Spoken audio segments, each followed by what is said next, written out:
During an appearance on The Late Show with Stephen Colbert in February 2026, Cher spent nearly 12 minutes outlining her long-standing criticism of Donald Trump. Throughout the interview, she explained why, in her view, she has never found reason to speak positively about the former president, setting the tone for a candid and uncompromising discussion. Like on paper, he looks so good. You know, he was brought up rich. He had a good education. He's got all these young chicks. I don't know how young, but he's got all these young chicks, and he just keeps trading them in on younger chicks. And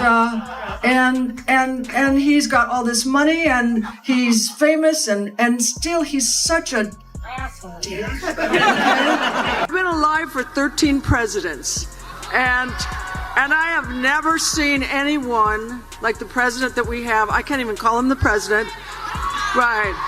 That has been willing to destroy our country for money and power. I've never seen it, never believed that it could happen. He's an asshole. I have nothing good to say about him. I've never had anything good to say about him. Say one nice thing about him. There's nothing nice about him. I can't say one nice thing about him. I've lived through like 14 presidents, and I never thought that there would be a president that wouldn't care, that doesn't even like Americans. Sometimes I saw him in this place called Mezzaluna, and he was very like, get up and go get the salt, go to the bathroom 12 times. And it was like, dude, everyone sees you, no one gives a fuck, okay? We're rich, we're famous, we don't care who you are. And like, right. And the comb over looks worse after skiing than it did when you started. He's an asshole. He just seems to steamroll all over everybody, and he just has this ongoing dialogue that you just go, what is happening? He doesn't want to be president. He wants to, he said no one's more surprised than him. He wants the crowds, he wants the adulation, doesn't give a shit about the work. Should not be he shouldn't be in control of the remote, okay? He just shouldn't, except tweeting me.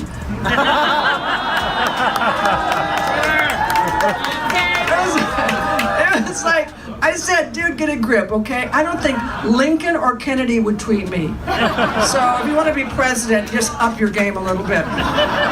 He is so dangerous, and what he brings to my country, what he's awakened in my country is bigotry and distrust and a certain kind of supremacy in certain groups, and he lies. Someone who would bring down the country because he doesn't win does not deserve anything, deserves nothing. He deserves nothing.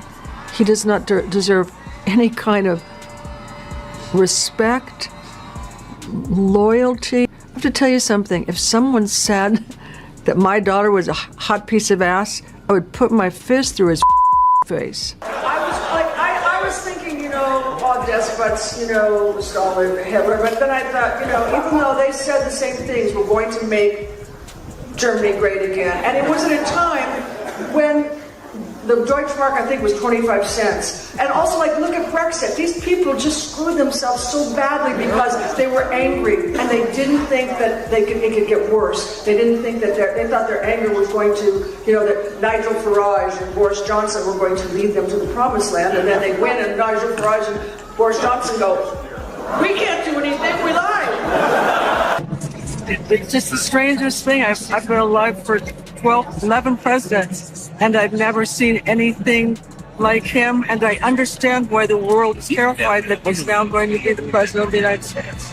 And the people who will suffer the most are millennials, and they will suffer because the people he will bring with him will put an end to any hope that women have of getting the rights that we had in Roe versus Wade. I believe they will put an end to any gay marriage. They will put an end to gay adoption. It's not going to hurt me. I'm 70. It's not going to do anything to me, but it's going to do stuff to young people.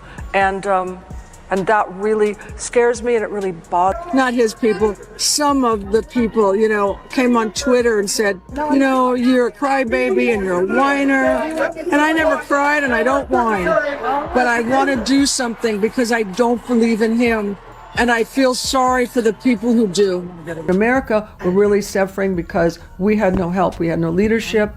So, I mean, it's a really, if your president doesn't care if you live or die, that's a pretty hard pill to swallow, because you're just sitting there going, why isn't someone helping me?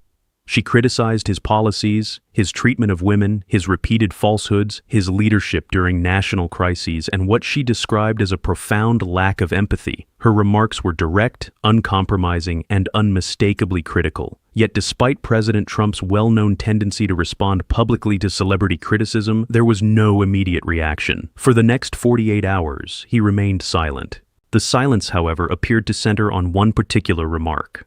In the middle of an interview lasting more than 12 minutes, Cher delivered a brief, 14-word observation in a calm, almost conversational tone before moving seamlessly to the next subject. It was the kind of statement that, if challenged, risked reinforcing the very criticism it contained. The moment came after Stephen Colbert asked what troubled her most about President Trump. She had already outlined her concerns over his policies, his conduct, and his attitude towards women. Then she paused, looked directly into the camera, and delivered the remark that would become the defining moment of the interview. Here's the passage rewritten in the same confident, professional political commentary style. That was all it took. 14 carefully delivered words. No raised voice, no personal insults, and no theatrical rhetoric, simply a measured observation about the way President Trump communicates. What gave the remark its impact was that Cher was not accusing Trump of lying outright. Instead, she pointed to something more difficult to rebut, a pattern in which contradictory statements are presented with equal conviction, repeated so consistently that many people cease to notice the inconsistencies altogether. For those who remember a time when political leaders were expected to account for contradictions between one public statement and the next, the observation carries particular weight. It shifts the discussion away from individual claims and towards the broader question of consistency, credibility, and public accountability. The studio fell noticeably quiet because the example required little explanation. Cher's point was that President Trump has repeatedly presented opposing narratives with equal certainty. On one occasion, America is portrayed as thriving under his leadership. On another, it is described as a nation in crisis requiring rescue. He has portrayed himself as both the victim of relentless persecution and one of the world's most powerful figures. His descriptions of Jeffrey Epstein have also shifted over time, moving from positive remarks to later distancing himself from the relationship. What made the observation difficult to dismiss was that it was not presented as an allegation, but as an identifiable pattern.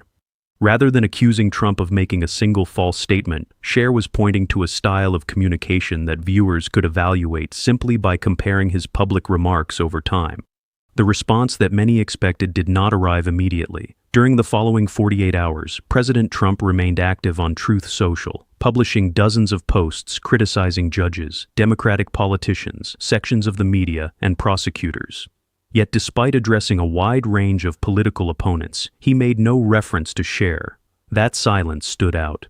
President Trump has frequently responded to criticism from high-profile public figures, often within hours. Over the years, actors, musicians, and other celebrities have regularly found themselves the subject of his public replies. Against that backdrop, 2 days without a response was unusual. When a response finally came on the third day, it focused not on Cher's argument but on Cher herself. He dismissed her relevance, questioned her influence, and criticized her career. What he did not do was engage directly with the central observation she had made during the interview. That distinction is significant. Cher had not simply accused Trump of dishonesty in the conventional sense. Instead, she argued that he has an ability to present entirely contradictory accounts with equal conviction, allowing both to appear persuasive to different audiences. Whether one agrees with that assessment or not, it was an observation about communication rather than a factual allegation requiring verification. As a result, there was little to dispute directly. It was not a news report that could be labeled inaccurate, nor was it a specific factual claim that could be disproved.